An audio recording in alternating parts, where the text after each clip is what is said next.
Direct Connection is made by MPT to serve all of our diverse communities and is made possible by the generous support of our members. Thank you.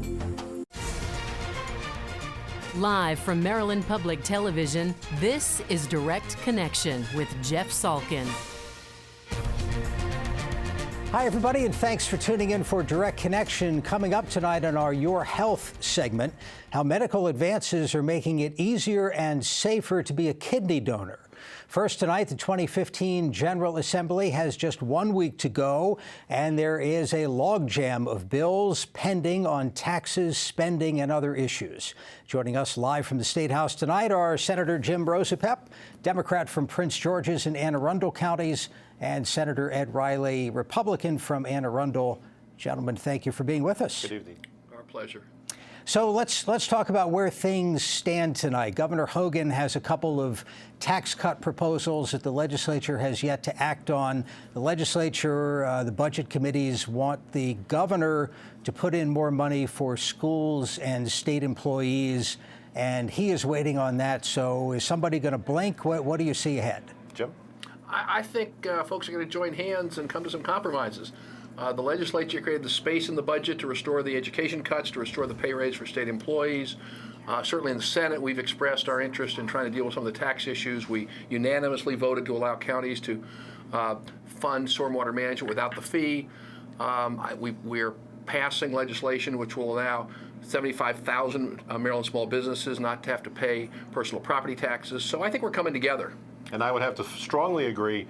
It was amazing that the budget at first was a divisive piece of paper, but over time, as the legislature worked its magic, we isolate a few dollars here, a few dollars there, but at the end, it's a cooperative effort, and it's been fairly pleasant, fairly non-controversial. Jeff, for the first time in my 6 years in the Maryland State House, we passed the budget bill unanimously. 47 senators voted yes, so that's a real bipartisan show of support. Explain, if you would, the system for getting money into the budget. So the governor of Maryland has strong budgetary powers. The legislature can't add money. So when the legislature in the budget you voted for made cuts elsewhere to free up money for education, that's not the end of the story. No, and if I can, about the BRFA? Sure. So the budget is presented, and a lot of it is formula-driven, and then there's a supplemental bill called the BRFA, which helps to adjust formulas and other types of spending, and that bill is the one which gets manipulated by the legislature to help achieve the goals within each body. If you would agree with that? I would agree with that, but that's really for future years. The issues related to this year, the governor proposed a budget that didn't fund education, didn't fund the pay raise for state employees, so the legislature cut other things in the budget to make room for that. The governor either has to put money in a supplemental budget to restore the money to schools, but if he doesn't, he can't spend the money for other things. So there are incentives for him to try to work together and try to restore those education cuts. Do you get the sense, though, that he is waiting for legislative action? Certainly, you said the Senate has acted on some of this, but the House has not, that he is holding up, waiting for some of his bills to move? Sure. Well, let's talk a little bit about that. So the House passed the budget. The Senate passed a similar but not exact budget, and then comes the conference committee. And that's where the heavy lifting comes in. That's where compromises and additional issues are addressed. And in the room would be a member of the administration staff to help give feedback and help guide some of the discussion. And I agree with what Senator Riley said as a procedural matter, but I think the bigger issue is they're very close right now. And so I would be stunned and very disappointed if at the end of this week or next Monday that we don't come together on the budget and a variety of these other issues. I think we're very close. I think people's hearts are in the right place. And unless it blows up in some unexpected way, I think we're going to come through the whole process with a budget that both sides can feel good about. I agree. What's going to happen on the stormwater fee, also known as the rain tax, which it's Senator Miller's bill that's the only thing standing at the moment. The Senate has passed it unanimously. I don't think the House has acted yet. I don't know. They have not. I mean, it really was magical what President Miller and the members of my committee put together to get unanimous support for changes in the stormwater management fee in a way that are better to protect the Bay and provide more flexibility in terms of how revenue is raised. So it's a really good bill. And I'm hopeful that the House will support it. And the issue, Jeff, is that it's pushing the decision-making on funding, where it comes from and how it's spent, more in the hands of the counties and local governments with a report to the state to make sure everybody's on target. Let me remind our viewers, if you have a question about this issue or any other issues pending in this session of the General Assembly, you can give us a call. We'll have the number up on the screen. You could also tweet a question. Our Twitter address is MPT News, @MPT News. Gentlemen, what else are you following? What else is on your radar in the next 7 days? Well, for me, it's the fracking, whether or not there will be a formal moratorium. I think the Senate has a 2-year and the House has a 3-year. I believe that's right. Moratorium. So whether or not that moves forward with a compromise, there's no fracking going on. There's no permits submitted or pending. The regulations have been promulgated by the O'Malley administration. I think we'd be the tightest regulated state in the union. So it'll be an interesting discussion. On fracking, is that veto bait for the new governor? That's a great question. We have all these areas where the Republican governor and the Democratic legislature are coming together. I would hope we would come together on fracking as well. One of the areas that we did it over the past couple of weeks was also related to the Bay, was dealing with chicken manure, which is a big problem in terms of the Bay. And Governor O'Malley worked very hard on some very tough regulations. Governor Hogan pulled them. We were going to pass legislation, but Senator Pinsky and Delegate Barve negotiated with the administration to something the administration and the legislature can support in terms of trying to keep chicken manure out of the Chesapeake Bay. So it's another example of working together. I hope that happens on fracking as well. Yep. Let's grab a phone call. Bill in Wicomico County. Bill, thanks for the call. Go ahead. Yes, how you doing, gentlemen? My question is, during the governor's inaugural address, he made mention that he was going to try to undo the burden of military retirement pay as far as part of the budget process, as far as military not paying taxes on their retirement pay. Is that still a part of this tax debate that y'all are talking about right now? Bill, thanks for the phone call. Senators? It is. I mean, it's still part of the discussion this week is whether there will be some additional tax relief for military folks. My impression is that they will corridor a certain number of dollars without state tax. I don't think they're going to do a complete forgiveness of it. But I think there'll be a step so that Hogan can say that he has started to address some of his campaign promises. So if the rationale for doing that is that some service members who retire or first responders who retire sometimes move out of state to places where their pensions aren't taxed, this would at least make that decision a little bit more difficult for them. Yes. That's the idea. They have their family here. They've owned property here. We want them to stay. We're trying to give them more reasons to do that. And I'm sure that it'll be looked at in the future because we're all concerned about a drop in potential revenue. So this is a gradual step, and I think we may continue as if the economy improves. Charter schools, what do you see ahead on that? He and I are in complete agreement on charter schools. Well, I hope we are tonight. We're going to vote on third reader for the charter school bill, which Yes. came out of my committee with only one dissenting vote, with support of the administration, with support of the teachers' unions. There was a real kumbaya moment on this charter bill, and I'm hoping there will be on the floor as well. My guess is that the bill that we pass in the Senate, with maybe some additional tweaks, will come through the House. Again, I think people have come together. And I have to say, I give Governor Hogan a lot of credit for this, as well as my Republican colleagues. They had an opportunity coming in, he had an opportunity coming in to get in a lot of fights. And with a couple of exceptions, he's decided not to do that. He's decided to work with the Democratic majorities in the legislature, who were elected by the same people who elected him governor, to try to find common ground. And it's happening on issue after issue, which I think is really good for the state. It is. Let's take a phone call from Prince George's County. This is William. William, thanks for the call. Go ahead. Yeah, I'm concerned about the property tax on my home. It's $3,600 a year, which is excessive. I'm a retired veteran, and my income is around $35,000, and that tax is very expensive, and it shouldn't be that high. William, thanks for the phone call. Senator Rosapep, that's a local issue in Prince George's County, but it's a hot button issue right now. No, absolutely. I mean, nobody likes to pay taxes of any kind, and property taxes are among the most unpopular taxes, and understandably so. The fact of the matter is that because the economy is rebounding, even if slowly, assessments are starting to go up. And so people are starting to feel higher property taxes and are understandably concerned about them. My only observation is it's very important for people to understand a solid public school system increases property values. We don't want to pay property tax, but at the same time, a good school system is good for everybody. It's good for the retirees, such as this young man, and others in his neighborhood. So I'm a very big supporter of public schools, and the property tax is one of those things we have to pay in order to assure ourselves of success in that area. Another call from Prince George's. This is Richard. Richard, thank you for the call. Go ahead. Hi there. Hey, I wondered, on the personal basis in Western Maryland, how does fracking affect the individuals? The shell companies were trying to sell fracking to Western Maryland. How does that exactly work? All right. Thank you very much. Jeff, the issue of fracking is it's designed to make the country energy independent.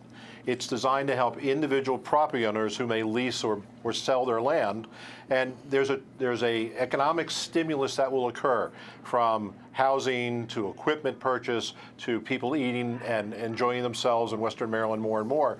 So we look at fracking at a multi-level area. The key, though, is to do it safely and to protect the environment at the same time.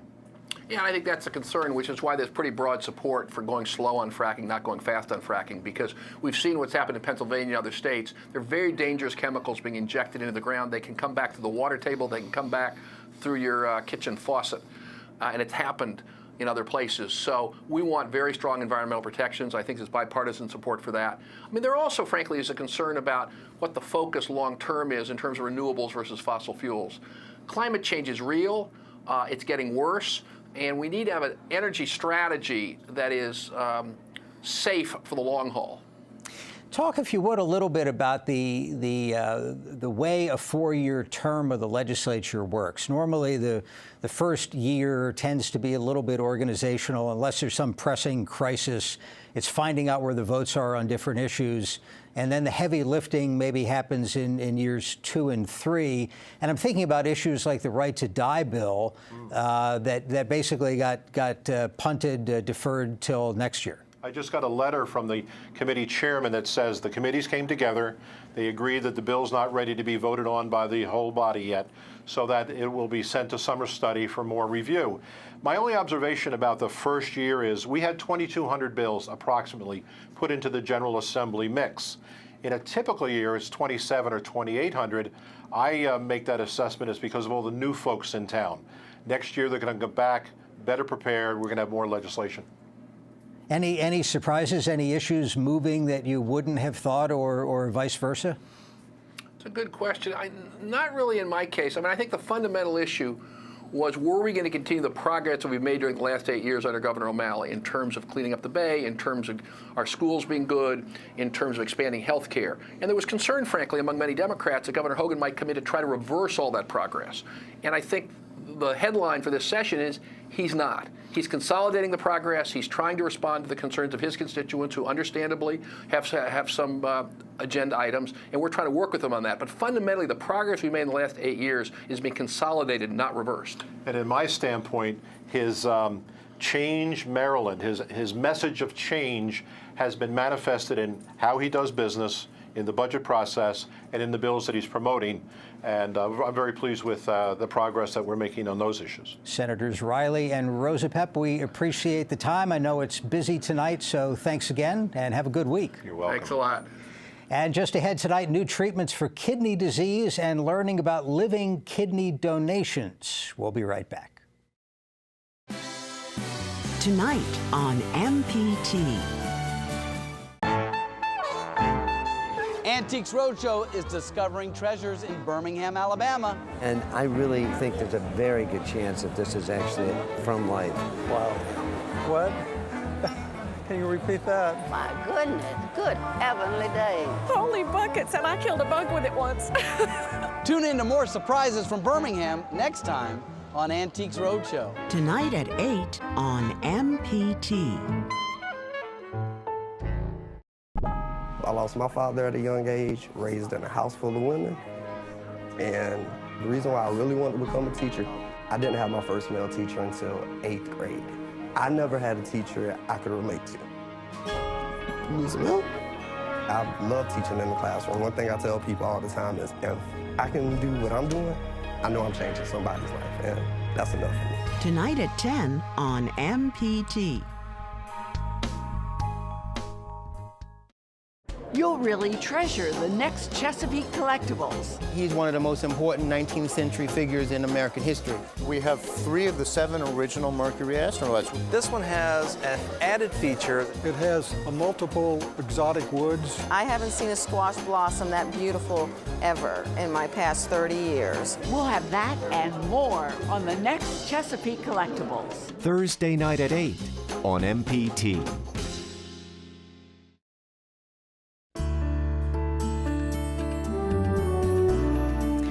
In this week's Your Health segment, we are joined by Dr. David Leeser, Associate Professor of Surgery at the University of Maryland School of Medicine and Chief of Kidney and Pancreas Transplantation at the University of Maryland Medical Center. Doctor, thank you for being with us. Well, thanks for having me on, Jeff. It's a topic I really like to speak about. So. And it's a month where everybody's supposed to be focused on the importance of transplants and the fact that so many people are on transplant waiting lists. Well, there's over 100,000 people nationwide who are waiting for a kidney. And most people don't realize that kidney failure is the 9th leading cause of death in the United States. So it's an important issue. It's caused by diabetes and high blood pressure, most commonly, and so that's something that many people have. So we have a lot of patients that develop kidney disease, and I work with the National Kidney Foundation, and we really work first to make sure that we find people that have high blood pressure and have diabetes and treat that so that we can try to avoid them needing to come to me to have a kidney transplant. But when they don't avoid that and they need to go on dialysis, we know that if we can get them transplanted, they'll live longer and they'll have a better quality of life with a kidney over staying on dialysis. How common has the procedure become? I don't know if you know how many are done nationally or at the hospital, but personally, you've done hundreds. I've done hundreds, and one of the things that we're blessed in the state of Maryland is to have such great transplant services. The University of Maryland is one of the largest transplant programs in the United States, and when it comes to living donation, we were one of the front runners and developed the laparoscopic donor nephrectomy, which changed the entire face of living donation. It went from being a fairly big morbid procedure where it took 6 weeks to recover and you had a large incision right underneath your rib cage, so there was a lot of pain associated with that. And now we've moved on. First we started laparoscopically, and we're still laparoscopic, but we're with one single incision around the belly button. So it's amazing. We're down to about 2 inches of an incision. We do the entire surgery through that. We take the kidney out through that, and in most patients, you can't even see the incision once it heals, so it's pretty spectacular. I don't know if you can explain that in layman's terms, but your kidneys are kind of back here somewhere, right? They are. They're in the back, and we go in through the front, and we have to kind of move the colon down so that we can expose the kidney behind it. And then we have to dissect out the ureter, which brings the urine from the kidney down to the bladder, and we dissect out the artery and the vein, and then we use special stapling devices that have been developed for laparoscopic surgery to divide the ureter, the artery, and the vein, and then we put it in a little bag, and then we pull it out of the abdomen and take it next door. In some cases, we actually will flush it with preservation solution and we'll send it across the country. So some of the kidneys we take out go to California, and then in California or some other state, another person gives a kidney and sends it to us to put into our patient. How big an advantage is it for the recipient that the kidney came from a live donor? It's just a huge benefit. When I tell people about the deceased donors out there, so these are patients that became brain dead or their family decides to withdraw care and then they die naturally and we can get the kidneys at that point. something happened to that patient. And when your brain is no longer functioning, it's kind of the wheels start to come off the bus. And all of the body parts are affected to a certain extent. So even an outstanding donor, they might have been in a car crash or had some other traumatic injury, or some patients have had a stroke, and there's definitely an effect on the kidneys and some of the other organs when that happens. Now, can we get great organs out of that? Absolutely. But there is nothing better than taking a kidney that's in a perfect incubator. We take it out, and in some cases, we take it to the OR next door and put it in. In some cases, we do send it to a different hospital. But even then, the kidney is in such a perfect state when we take it out that they do better long term.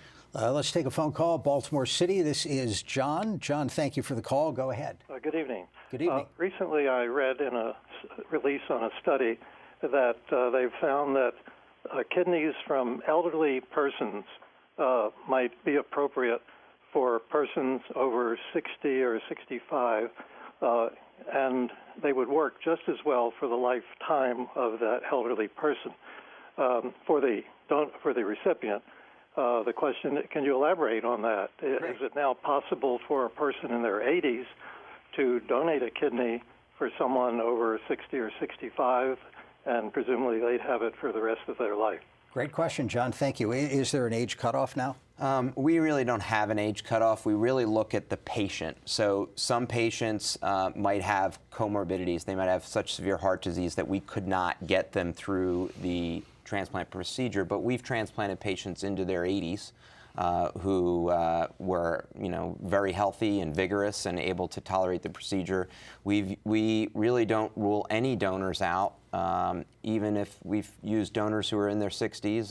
There are people that want to give to their spouse or to some other loved one, and we do everything we can to try to get them to donation. In some cases, we have to do some testing, and we find out there's some underlying problems that we didn't know about, and we have to rule them out. But we do everything we can to try to get every patient and every donor to be able to fulfill their desire to get a transplant or to be a donor.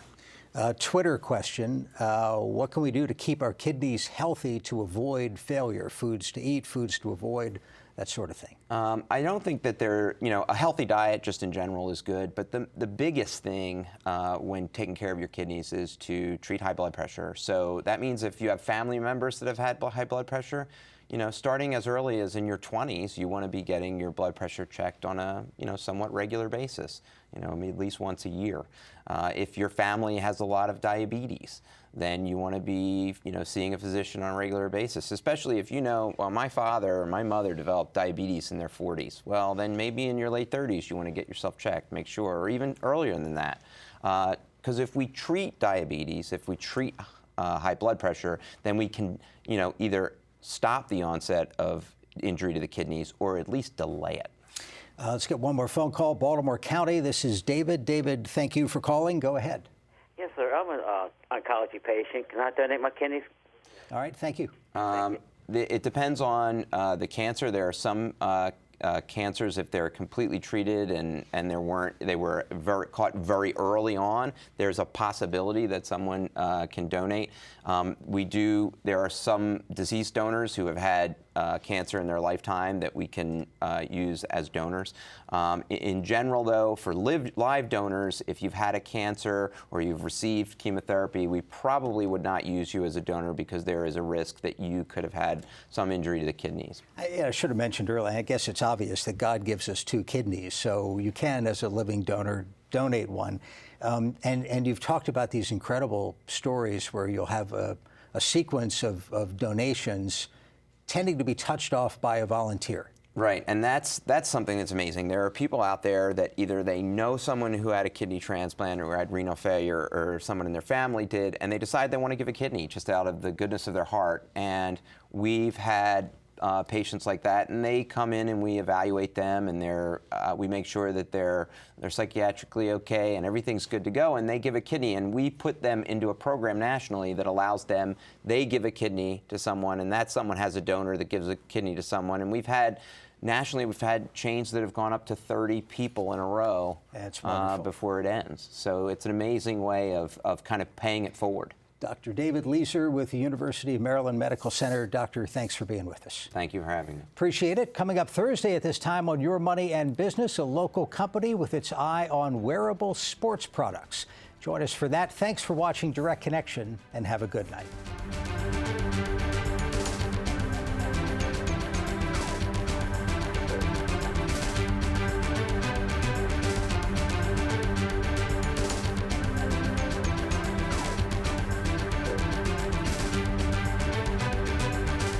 Your Health segments are a co-production of Maryland Public Television and the University of Maryland Medical System. This program was made by MPT to serve all of our diverse communities.